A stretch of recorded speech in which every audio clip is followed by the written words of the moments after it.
আসসালামু আলাইকুম রহমতুল্লাহি বরকাত। রামাদানুল মুবারক। বিসমিল্লাহির রহমানির রহিম। বিবর্তন ভিশন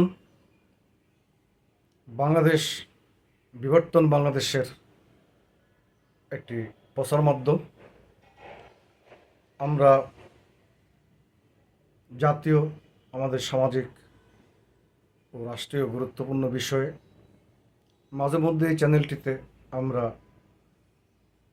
জনগণের কাঙ্ক্ষিত স্বপ্নের আকাঙ্ক্ষাকে বাস্তবায়িত করার জন্য আমাদের গত 18 বছরের যে ধারাবাহিক আন্দোলন, সেই আন্দোলন সংগ্রামের আমাদের কোথায় ভুল হয়েছে, কোথায় আমরা আন্দোলনের বিভিন্ন বাঁকে আমরা ধারাবাহিকভাবে যে কর্মসূচিগুলো পালন করেছি এই নিয়ে কথা বলে থাকি, এবং চলমান সামাজিক প্রেক্ষাপট, রাজনৈতিক প্রেক্ষাপট, আন্তর্জাতিক প্রেক্ষাপট এবং আমাদের দেশের বর্তমান যে মব মুভমেন্ট যেটা হচ্ছে, বিশেষ করে এর পিছনে যারা দেশের ভেতরের এবং বহির্বিশ্বের যে সমস্ত আগ্রাসী শক্তির এজেন্ট, ট্রেড এজেন্ট এবং বহির্বিশ্বে বাংলাদেশের প্রবাসী কিছু দেশপ্রেমিক মুখোশের অন্তরালে নিজস্ব একটা প্রজেক্ট বাস্তবায়ন করা বিশেষ একটি মব সংগঠনকে দিয়ে, এবং তার জন্য কয়েকজন লোক রীতিমতো হুমড়ি খেয়ে পড়েছে। তাদের নিজেদের মধ্যে বিভিন্ন 4-5 জন লোক, অথচ এই 4-5 জনের মধ্যেও 4-5টা গ্রুপ আমরা দেখি। দুর্ভাগ্যের বিষয় হলো এই সমস্ত লোকের সবক আমাদেরকে শুনতে হয়। আমরা যারা স্বৈরাচারের রক্তচক্ষুকে উপেক্ষা করে বুলেট, গুলি, গুম, খুন, অত্যাচার, অবিচার এইসবকে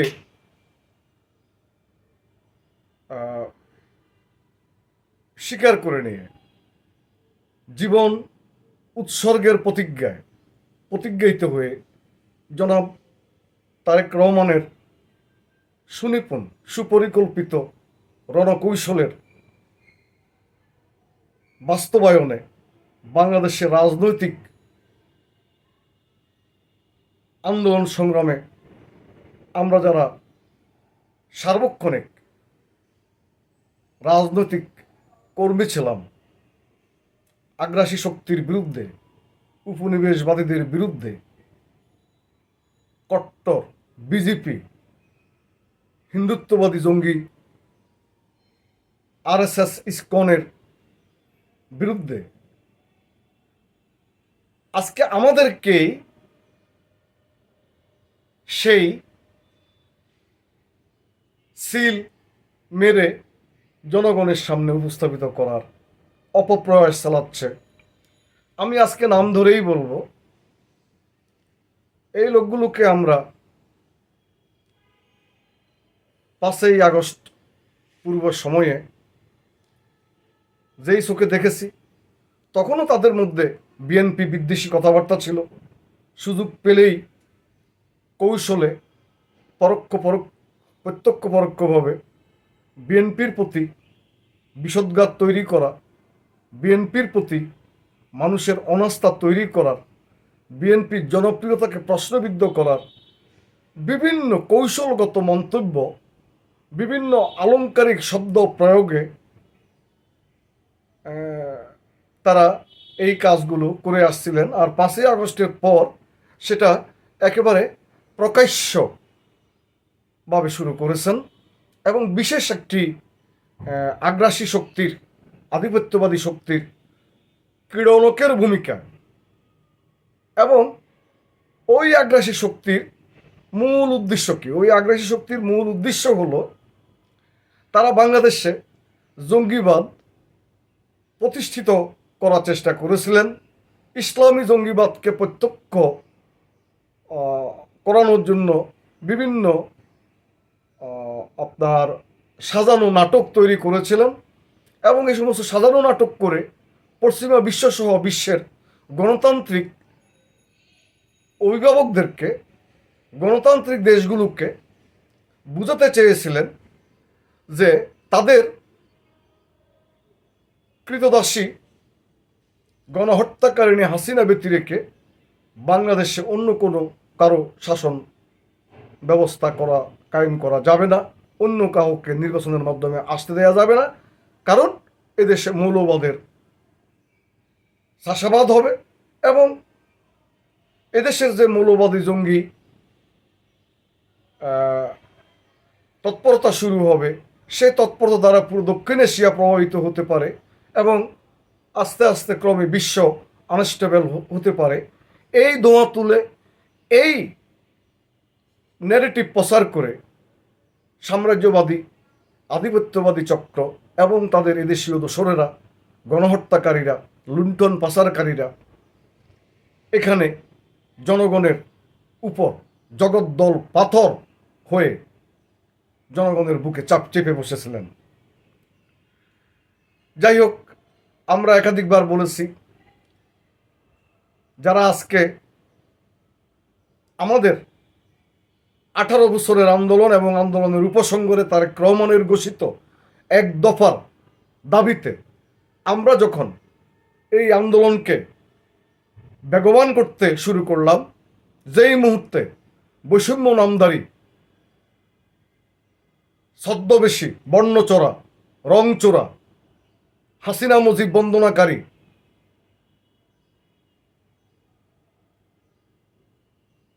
নাম পাল্টিয়ে বৈষম্য কোঠা বিরোধী আন্দোলনের নাবালক ছাত্রনেতা হিসেবে চাকরি চাইয়া যারা মন্ত্রী হয়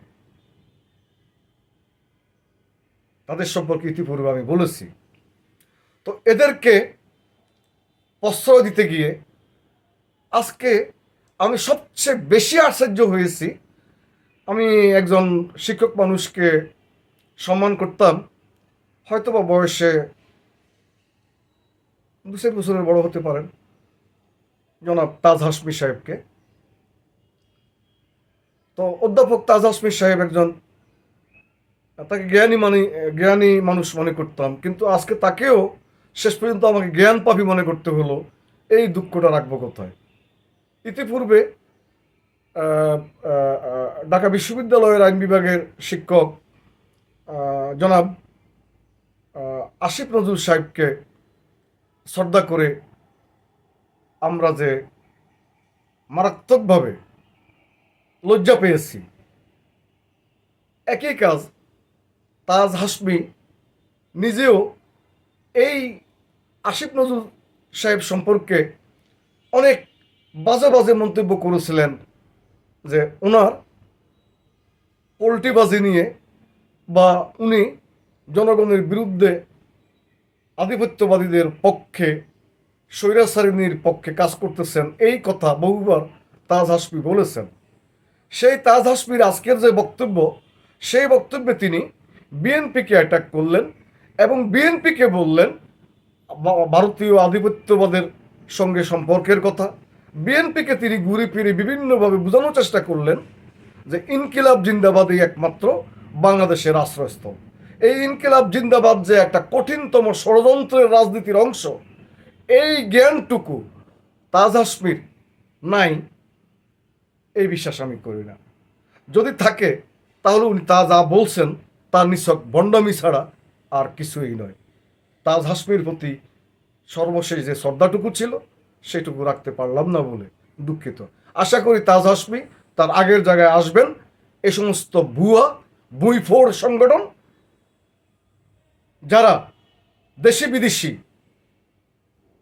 চক্রের মাধ্যমে লালিত পালিত বর্ধিত হচ্ছে, যারা বলছেন যে আমাদের দল চলবে জনগণের টাকায়, অর্থাৎ ইতিমধ্যে কোটি কোটি টাকা চাঁদাবাজি করেছেন, সেই নিয়ে বিভিন্ন মিডিয়াতে আলোচনা সমালোচনা হওয়ার পর এই কথা বলে শাক দিয়ে মাছ দেখার চেষ্টা করছেন, বহু জায়গায় দখলদারিত্ব করতে গিয়েছেন, ধরা খেয়েছেন, বল পাল্টিয়ে অন্য কথা বলে বেঁচে আসার চেষ্টা করেছেন, আর সেটাকে প্রোটেক্ট করে তাদের বিরুদ্ধে ব্যবস্থা নেওয়ার কোনো ব্যবস্থা বর্তমান সরকার করেন না, যেহেতু বর্তমান সরকার নিজেই তাদেরকে ডিফেন্স করেন, প্রোটেক্ট করেন। এটি প্রমাণিত হয়েছে। চুচুট্ট জেলা থেকে তাদেরকে লোক এনে সমাবেশ করার জন্য সুযোগ করে দেওয়ার এবং অর্থ টাকা পয়সা থেকে শুরু করে বিভিন্ন ধরনের লজিস্টিক সাপোর্ট দিয়ে যাওয়ার প্রত্যক্ষ পরোক্ষ উদাহরণ ইতিমধ্যে জনগণের চোখে প্রমাণিত হয়েছে, জনগণ দেখেছে।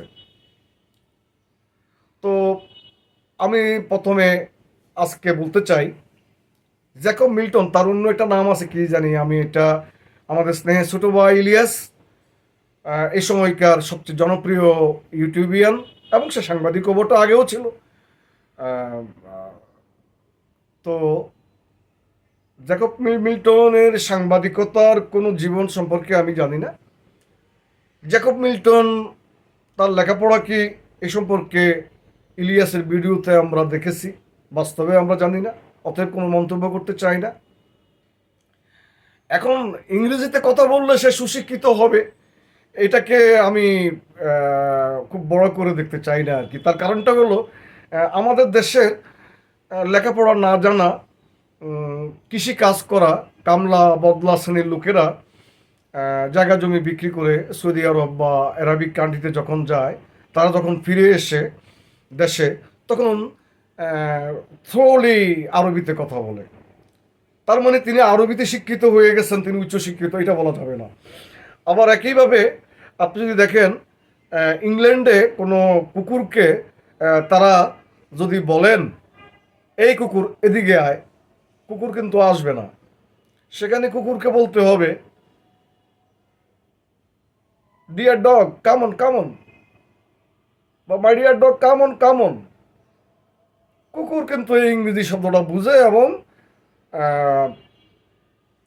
চলে আসে, ডাকে চলে আসে। তো বাংলাদেশের কুকুরকে যদি আপনি সারাদিন বলেন my dear dog come on come on, বাংলাদেশের কুকুর একবারের জন্য আপনার দিকে, আপনার পালিত কুকুর আপনার দিকে বুক ফিরাবে না। তার কারণ এই কুকুরটা ইংরেজি জানে না, বা সে জন্ম অবধি ইংরেজিতে শুনতে অভ্যস্ত নয়। বাংলা যদি আপনি বলেন, আমাদের কুকুরদের নাম থাকে, যারা পালক কুকুর পালন করেন তারা কোনো একটা নাম দিয়ে পালন করেন। যেমন কুকুরের নাম হতে পারে, ধরেন কুকুরের নাম হতে পারে আপনার জন্টু মন্টু, একটা নাম দিতে পারেন আপনি, অথবা জয় দিতে পারেন, বা ইত্যাদি। তো আপনি যদি আপনার কুকুরের নাম জয় রাখেন, আর যদি আপনি তাকে ডাকেন এই জয় এদিকে আয় এদিকে আয়, আপনার কুকুর কিন্তু চলে আসবে। তার মানে আপনার কুকুর বাংলা শিক্ষিত, বাংলা ভাষা বুঝে এবং বাংলায় ডাকার সঙ্গে সঙ্গে সে চলে আসলো। তো ব্রিটেনের কুকুর ইংরেজি বুঝে, তার মানে সে ইংরেজি শিক্ষিত, অনেক জ্ঞানী গুণে উচ্চশিক্ষিত, এইটুকু ভাবার কোনো কারণ নেই। ফলত দু চারটা ইংরেজি শব্দ বলতে পারলে আপনি ভালো শিক্ষিত হয়ে যাবেন, এটা বিশ্বাস করার কোনো যৌক্তিক কারণ নেই। তো জ্যাকব মিল্টন দু চারটা ইংরেজি কথা বলে, আবার অতিমাত্রায় নিকৃষ্ট বাংলা গালিগালাজ ব্যবহারও করেন। তো আমরা ছোট ভাই স্নেহভাজন ইলিয়াসের জ্যাকব মিল্টনকে এবং জ্যাকব মিল্টনের সাথে একটা মহিলা, নাম কি নিরু নীরা নাকি, এদেরকে নিয়ে বিশাল আকারে 2-3টা পর্ব করেছেন, সেটা আমরা দেখা সৌভাগ্য হয়েছে। সেখান থেকে আমরা যা জেনেছি বুঝেছি, সেইটুকুকে যদি আমরা বিশ্বাস করি, আমরা তখনই বিশ্বাস করিনি, কিন্তু ইদানিং জ্যাকব মিল্টনের কথাবার্তা আচরণে আমাদেরকে বিশ্বাস করতে বাধ্য হতে হচ্ছে। জ্যাকব মিল্টন আমাদেরকে বিশ্বাস করাতে বাধ্য করছেন যে আসলেই তিনি কোন পরিবার থেকে আসা, এবং আমেরিকার মতো জায়গাতে তিনি যেসব কাজগুলো করছেন সেখানে অনেক কথাবার্তা। আমি সেদিকে গিয়ে রমজানের এই পবিত্র সময়ে কাউকেই ছোট করতে চাই না, জ্যাকব মিল্টনকেও ছোট করতে চাই না। কিন্তু কথা হলো যে তিনি যখন ফখরুল ইসলাম, বিএনপির মহাসচিব জনাব সম্মানিত সংগ্রামী নেতা মির্জা ফখরুল ইসলাম সাহেবকে তুই তঙ্গারি করে তুচ্ছ করে কথা বলেন, তখন সমগ্র জাতি আশ্চর্য হয়। এবং ওনার নামে যখন মিথ্যা কথা বলেন, ভারতীয় টেক মেরে দেন, আধিপত্যবাদের টেক মেরে দেন, তখন আমরা হতাশ হই, আমরা প্রতিবাদী হই।